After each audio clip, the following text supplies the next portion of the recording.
അപ്പൊ ഇതെങ്ങനെയാണ് ഇതിന്റെ പ്രവർത്തനം എന്ന് നമ്മൾ കാണാൻ പോവാണ്. അതായത് ഇതിപ്പോ എഞ്ചിനാണ്, ഈ എഞ്ചിനിൽ നമ്മൾ തീ വരികയാണെങ്കിൽ എങ്ങനെയാണ് ഇത് പ്രവർത്തനം എന്നുള്ളത് ആദ്യം നമ്മൾ ഇതിൽ കാണിക്കാൻ പോവാണ്.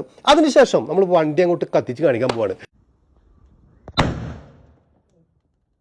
നമ്മൾ വാഹനം ഓടിക്കുമ്പോൾ വാഹനങ്ങളിൽ തീ പിടിക്കാറുണ്ട്. ഒരുപാട് അപകടങ്ങൾ നമ്മളിങ്ങനെ കണ്ടുകൊണ്ടിരിക്കുകയാണ്. എത്ര അപകടങ്ങൾ, എത്ര മരണങ്ങൾ നടന്നിരിക്കുന്നു. അതായത് നമ്മൾ വണ്ടി ഓടിക്കൊണ്ടിരിക്കുമ്പോൾ ഇലക്ട്രിക് വാഹനം ആയിക്കോട്ടെ, ഏത് വാഹനങ്ങളായിക്കോട്ടെ, നമ്മുടെ എഞ്ചിനിൽ തീ പിടിക്കുന്നു, പിന്നീട് നമുക്ക് സീറ്റ് ബെൽറ്റോ അല്ലെങ്കിൽ ഊരാൻ പറ്റാതെ ഒരുപാട് മരണങ്ങൾ നമ്മളിങ്ങനെ കേട്ടുകൊണ്ടിരിക്കുകയാണ്. അപ്പം അതിനൊരു പരിഹാരമായിട്ട് വന്നിരിക്കുകയാണ് ഇന്ന് ഇവര്. നമസ്കാരമുണ്ട്. നമസ്കാരം. പേരെന്ന് പറഞ്ഞേ? മിന്റോ. നമ്മളിന്ന് ഈ വണ്ടിയോട് കത്തിച്ച് അത് എങ്ങനെയെന്ന് കാണിക്കാൻ പോവാണ് കേട്ടോ. അപ്പോൾ ആദ്യം തന്നെ പറയാണ്, ഇതാരും അനുകരിക്കരുത്. നിങ്ങൾക്കിത് എങ്ങനെയെന്ന് മനസ്സിലാക്കാൻ വേണ്ടി മാത്രമാണ് നമ്മൾ ഈ ഒരു വീഡിയോ ചെയ്യുന്നത്. ഇതിപ്പോൾ കത്തിച്ചു കഴിഞ്ഞാൽ കത്തില്ല. അതായത് ഇവിടെ കത്തിയാലും അത് അപ്പം തന്നെ കെടും. ഇതിപ്പോ നമുക്കറിയാം, വണ്ടികൾ ഒരുപാട് കത്തി ഒരുപാട് ആക്സിഡന്റ്സ് ഉണ്ടാവുന്നുണ്ട്, ഒരുപാട് പേരുടെ മരണത്തിന് കാരണമാകുന്നുണ്ട്. അപ്പൊ അതിനൊരു പ്രിവെന്റ് ചെയ്യാനുള്ള ഒരു പ്രൊഡക്റ്റ് ആണിത്. ഇത് സെൻട്രൽ ഗവൺമെന്റ് അപ്രൂവ്ഡ് ആയിട്ട് വന്നിരിക്കുന്ന ഒരു പ്രൊഡക്റ്റ് ആണ്. ഇതിന്റെ പേര് ബ്രാൻസ്ഡാഡി ഓട്ടോമാറ്റിക് ഫയർ എക്സ്റ്റിംഗ്വിഷിംഗ് ക്യാപ്സൂൾ എന്ന് പറയും. ഇത് സ്പെഷ്യലി മെയ്ഡ് ഫോർ വെഹിക്കിൾസ് ആണ്. അപ്പോ നമ്മൾ പറഞ്ഞു വരുന്നത് ഇതുപോലെ അങ്ങോട്ട് സെറ്റ് ചെയ്ത് കഴിഞ്ഞാൽ പിന്നീട് ഒരു കാറും കത്തില്ല എന്നുള്ളത് ഉറപ്പാണ്. ഇതിന്റെ മുകളിൽ എത്ര സെക്കൻഡ് ചൂട് തട്ടി അല്ലെങ്കിൽ തീ തട്ടിയാലാണ്? 10 സെക്കൻഡ്. അതായത് ഫയർ വന്നു കഴിഞ്ഞിട്ടുണ്ടെങ്കിൽ മാക്സിമം 10 സെക്കൻഡ് കൊണ്ട് ഇത് ആക്ടിവേറ്റ് ആയിട്ട് തീ കടത്തിക്കളയും. ഇത് എവിടെയാണ് ഇതിന്റെ ഈ ഒരു? ഇത് മുംബൈ ആണ് ഹെഡ് ഓഫീസ് വരുന്നത്. രാജസ്ഥാനിലാണ് ഇതിന്റെ മാനുഫാക്ചറിങ്. ആണ്. അതെ. ഇതിപ്പോ വേൾഡ് മൊത്തം ഇങ്ങനെ പടർന്നുകൊണ്ടിരിക്കുകയാണ് ഈ ഒരു കമ്പനി. അല്ല, കാരണം ജീവന് പേടില്ലാത്ത ആരുമില്ലല്ലോ. ആണ്. അപ്പൊ ഇതെങ്ങനെയാണ് ഇതിന്റെ പ്രവർത്തനം എന്ന് നമ്മൾ കാണാൻ പോവാണ്. അതായത് ഇതിപ്പോ എഞ്ചിനാണ്, ഈ എഞ്ചിനിൽ നമ്മൾ തീ വരികയാണെങ്കിൽ എങ്ങനെയാണ് ഇത് പ്രവർത്തനം എന്നുള്ളത് ആദ്യം നമ്മൾ ഇതിൽ കാണിക്കാൻ പോവാണ്. അതിനുശേഷം നമ്മൾ വണ്ടി അങ്ങോട്ട് കത്തിച്ച് കാണിക്കാൻ പോവാണ്. അപ്പോ നമ്മളിത് കാണിച്ചു കൊടുത്താലോ? ഓക്കെ.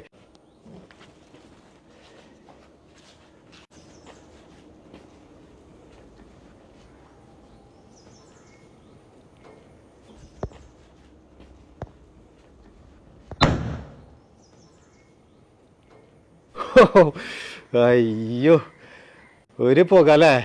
ഇതാണ് അവിടെ സംഭവിക്കുന്നത്. തീ അണഞ്ഞു അല്ലേ? ഈ ശരിക്കും ഈ ഒരു പൗഡർ മാത്രം പുറത്തേക്ക് വന്നത് എന്ത് പൗഡറാണ്? ഇതിന് മോണോ അമോണിയം ഫോസ്ഫേറ്റ് എന്ന് പറയും. ശ്വസിച്ചാലൊന്നും ഒരു പ്രശ്നം? ശ്വസിച്ചാലൊന്നും കുഴപ്പമൊന്നുമില്ല. ഇതിന്റെ വർക്കിംഗ് എന്ന് വെച്ചാൽ ഇത് ക്ഷണം നേരത്തേക്ക് ആ ഓക്സിജൻ പ്രസൻസ് ഇല്ലാണ്ടായി കളയുന്നതുകൊണ്ട് തീ മൊത്തത്തിൽ കെട്ടുപോകും. അതിനൊരു ഉദാഹരണം എടുത്തപ്പോ ഇത് ഈ തുണി ഇപ്പോഴും നനഞ്ഞു ഇരിക്കണം. അതായത് പെട്രോൾ ഒഴിച്ച് പെട്രോളാണ് ഇപ്പോഴും ഇതിനകത്തുള്ളത്, തുണിമേലുള്ളത്. പെട്രോളിന്റെ അംശം ഉണ്ടായിട്ടും ആ തീയുടെ ഒരു അംശം ഉണ്ടെങ്കിൽ അത് വീണ്ടും കത്തണ്ടാണ്. അപ്പൊ അത് ആ തീ മൊത്തം കെട്ടുപോയിട്ട് ഈ വെറ്റ് പെട്രോൾ പോലും തീ പോലും കടാനുള്ള കാരണം അതാണ്. ഈ പൗഡറിന്റെ പ്രത്യേകത. പെട്രോള് ഇതിലുണ്ടാ, പെട്രോളിന്റെ അംശം നോക്കിയേ, പെട്രോളൊക്കെ ഇതിലുണ്ട്. പക്ഷെ അതുപോലും അണച്ചു കളഞ്ഞു എന്നുള്ളതാണ്. ഇതിന്റെ ആകെ ബാക്കി വന്നത് ഈ ചെറിയ പീസുകൾ മാത്രമാണ്. ഇതാണ് സാധനം ഇട്ടാ നോക്കിയേ. ഇതാണ് സാധനം. ഇത് താഴെ വീട് പോയി പൊട്ടാനൊന്നും ഒരു ചാൻസ് ഇല്ല. ചൂട് തട്ടിയ മാത്രം, ചൂട് തട്ടിയതല്ല, തീ തട്ടിയാൽ മാത്രം. ചൂട് കൊണ്ടോ അല്ലെങ്കിൽ പുക കൊണ്ടോ ഇത് ഒരിക്കലും വർക്ക് ചെയ്യില്ല. കാരണം ബോണറ്റൊക്കെ എത്രമാത്രം അല്ലെങ്കിൽ പിന്നെ പൊട്ടണ സമയം. അപ്പൊ ഇത് ഇപ്പൊ നിലവിൽ നമുക്ക് ഫയർ ടച്ച് ചെയ്താൽ മാത്രമേ ഈ സാധനം ബ്ലാസ്റ്റ് ആവത്തുള്ളൂ. തീ കടത്തി കളയും. അതെ അല്ലേ? ഇതിപ്പോ ശരിക്കും 2 എണ്ണം വെക്കണം. ഒരു കാറിലാണ് 2 എണ്ണം ഇതേമാതിരി സെറ്റ് ചെയ്യലാണ്. അതെ. അത് ഓട്ടോയോ 2 വീലറൊക്കെ ആണെന്നുണ്ടെങ്കിൽ ഓരോന്ന് വെച്ചാൽ മതി. വലിയ ബസ്, ലോറി അങ്ങനെയുള്ള വണ്ടികളാണെന്നുണ്ടെങ്കിൽ മിനിമം 4 എണ്ണം. അപ്പൊ നമ്മൾ സ്ട്രോങ്ലി റെക്കമെൻഡ് ചെയ്യുന്നത്, കമ്പനി സ്ട്രോങ്ലി റെക്കമെൻഡ് ചെയ്യുന്നത് 2 എണ്ണം മിനിമം ആണ് പറയുന്നത്. കാരണം ഞാൻ പറഞ്ഞത് 95% ഫയറും സ്റ്റാർട്ട് ചെയ്യുന്നത് എഞ്ചിൻ റൂമിൽ നിന്നായിരിക്കും. അപ്പൊ അതുകൊണ്ട് ഇവിടെയാണ് ഏറ്റവും മെയിൻ ആയിട്ടും വേണ്ടത്. ക്യാബിന്റെ അകത്തൊക്കെ ഫയർ വന്നിരിക്കുന്ന സംഗതികളുണ്ട്, പക്ഷെ ഇത് വളരെ റയറാണ്. നമ്മുടെ എന്തെങ്കിലും അശ്രദ്ധക്കുറവ് കൊണ്ടാണ് മെയിൻ ആയിട്ട് അവിടെ ഫയർ വരാനുള്ള ചാൻസ് കൂടുതലുള്ളത്. അപ്പോൾ അങ്ങനെ വെക്കേണ്ടവർക്ക് അകത്തും വെക്കാം, പക്ഷെ അതിനുള്ള ചാൻസ് വളരെ കുറവാണ്. നമ്മുടെ ജീവന് വലിയ ആപത്തില്ല. വണ്ടിയുടെ തീ നമുക്ക് പെട്ടെന്ന് കിടത്തി കളയാനും പറ്റും. അപ്പൊ നമ്മൾ ഇത് എങ്ങനെയാണ് ഇനി ഇത് പ്രവർത്തനം നടത്തുന്നത് കാണിച്ചു കൊടുത്താലോ? തീ അങ്ങോട്ട് കൊടുക്കാം അല്ലേ? ഓക്കെ. അപ്പൊ ഇതൊരു പഴയ വണ്ടിയാണ്, ഒരു വീട്ടുമുറ്റത്തിട്ടിട്ടാണ് നമ്മളിത് ചെയ്യുന്നത്.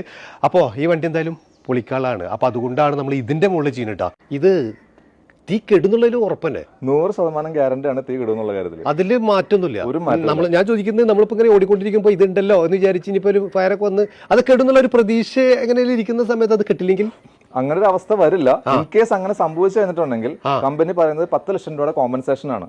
അതായത് നമുക്ക് വണ്ടി കത്തി കഴിഞ്ഞിട്ടുണ്ടെങ്കിൽ മാക്സിമം 10 ലാഖ്. അതായത് ഇപ്പൊ നമുക്കറിയാം, ഇപ്പൊ 5 ലക്ഷം രൂപ ഐഡിയുള്ള വണ്ടികളുണ്ട്, 1 കോടി ഐഡിയുള്ള വണ്ടികളുണ്ടാവും.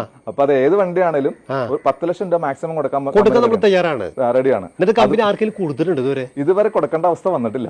കാരണം അത് അങ്ങനെ കത്തിയിട്ടില്ല വണ്ടികളൊന്നും. അത് ശരി. ഇത് വെച്ചതിന് ശേഷം പിന്നെ വണ്ടി കത്തിയിട്ടില്ല? ഇത് ഫിറ്റ് ചെയ്ത വണ്ടികളൊന്നും നിലവിൽ കത്തിയിട്ടില്ല. കത്തിയിട്ടില്ലല്ലേ? ഓ അപ്പൊ ഒരു ഇൻഷുറൻസ് എടുക്കുന്ന രൂപത്തിലാണ്. അതെ, തീർച്ചയായിട്ടും അത് തന്നെയാണ്. തന്നെയല്ല, വണ്ടിക്ക് മാത്രമല്ല, വണ്ടിക്കകത്തിരിക്കുന്ന ആൾക്കും ഉണ്ട്. അത് ആൾക്കും കൂടി കവർ ചെയ്തിട്ട് കിട്ടുക. അതായത് വണ്ടി കത്തി മരണപ്പെട്ടിരിക്കുന്ന ഒരുപാട് ആളുകളുണ്ട്. അങ്ങനെ ആരെങ്കിലും ഈ പ്രൊഡക്റ്റ് വെച്ചതിന് ശേഷം ആർക്കെങ്കിലും ജീവൻ എന്തെങ്കിലും ആപത്ത് സംഭവിച്ചു കഴിഞ്ഞാൽ 10 ലക്ഷം രൂപ ഡയറക്റ്റ് കമ്പനി കൊടുക്കാൻ റെഡിയാണ്. ഏതാണോ വലുത്, വണ്ടിക്ക് വരുന്ന മെയിൻ്റനൻസ് ആണോ അത് ആളുടെ ലൈഫിന് വരുന്ന ഇതാണോ, ഏതാണോ കൂടുതൽ, ആ എമൗണ്ട് കമ്പനി കൊടുക്കും. മാക്സിമം 10 ലക്ഷം രൂപ. ഇൻഷുറൻസ് എടുക്കുന്ന പോലെയാണ്. തീർച്ചയായിട്ടും. അതുപോലെ തന്നെ വേറൊരു കാര്യം കൂടെ ഉണ്ട്. നമ്മൾ പ്രൊഡക്റ്റ് വണ്ടിക്കകത്ത് വെച്ചു, ഇതൊരു 10 സെക്കൻഡ് മാക്സിമം 10 സെക്കൻഡ് എടുക്കുമെന്ന് പറഞ്ഞത് ആക്ടിവേറ്റ് ആയി ആവാനായിട്ട്. അപ്പൊ ആ 10 സെക്കൻഡ് കൊണ്ട് ഉണ്ടാവുന്ന ഡാമേജസ് റെക്ടിഫൈ ചെയ്യാൻ വേണ്ടിട്ട് കമ്പനി 1 ലക്ഷം വരെ മാക്സിമം കൊടുക്കും. അതായത് പൊട്ടിയാലും ക്യാഷ് കൊടുക്കും. അത് ഇപ്പൊ നമ്മളൊരു 20,000 800 എടുത്തിട്ട് ചിലപ്പോൾ പൊട്ടിച്ച് കഴിഞ്ഞിട്ടുണ്ടെങ്കിൽ, അല്ലെങ്കിൽ അങ്ങനെ 800 കത്തുന്നുണ്ടെങ്കിൽ, ഞാനത് ചോദിക്കാതിരിക്കരുത്. കാരണം വണ്ടി ഒരുപാട് കത്താൻ സാധ്യത ഉണ്ട്. കാരണം ഒരു 20,000 വണ്ടി എടുത്തിട്ട് കത്തിച്ചാൽ നിങ്ങൾ 10 ലക്ഷം കൊടുക്കല്ലേ? അത് നമുക്ക് അതെങ്ങനെ മനസ്സിലാക്കാൻ പറ്റും? അത് നമുക്കത് വാലുവേറ്റ് ചെയ്യാനായിട്ട് എക്സ്പീരിയൻസ്ഡ് ആയിട്ടുള്ള ആൾക്കാർ നമ്മുടെ തന്നെയല്ല. അതിനകത്ത് വരുന്ന മെയിൻ്റനൻസ് ചിലപ്പോൾ ഒരു 3,000-4,000 മെയിൻ്റനൻസ് ആയിരിക്കും ചിലപ്പോൾ മാക്സിമം വരിക. അപ്പൊ അതാണെന്നുണ്ടെങ്കിൽ അത് അതേ കൊടുക്കത്തുള്ളൂ. 1 ലക്ഷം രൂപ നമ്മൾ 1 ലക്ഷം രൂപ മാക്സിമം ആണ്. ഒരിക്കലും 1 ലക്ഷം രൂപ കൊടുക്കുന്നല്ല പറയുന്നത്.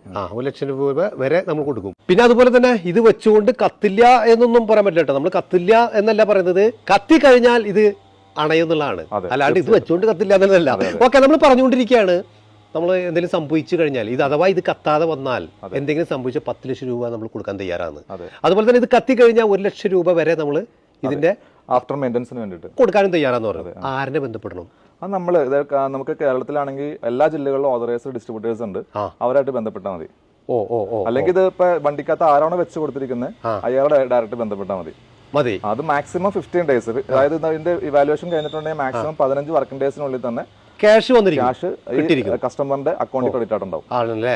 അപ്പൊ ഇതിന്റെ റേറ്റ് എത്ര? റേറ്റ് 2,300 ആണ് ഒരു പീസിന്മേൽ വരുന്നത്. ഒരു പീസിന്റെ മുകളിൽ 2,300. അപ്പൊ 2 വെക്കുകയാണെങ്കിൽ 4,600 രൂപ വെക്കണം എന്നുള്ളതാണ്. അത്രേ വരുന്നുള്ളൂ. അതിന് കമ്പനി കൊടുക്കുന്ന 3 വർഷത്തെ വാറന്റിയാണ്. 3 വർഷത്തെ വാറന്റി കൊടുക്കും. ഈ 3 വർഷത്തെ വാറന്റി പീരീഡിൽ ഈ 10 ലക്ഷം രൂപയുടെ കോമ്പൻസേഷൻ കവറേജ് എന്തായാലും ഈ കസ്റ്റമേഴ്സിന് ഉണ്ടാവും. അതെ, 1 കൊല്ലത്തേക്കല്ല 3 കൊല്ലത്തേക്കാണ്.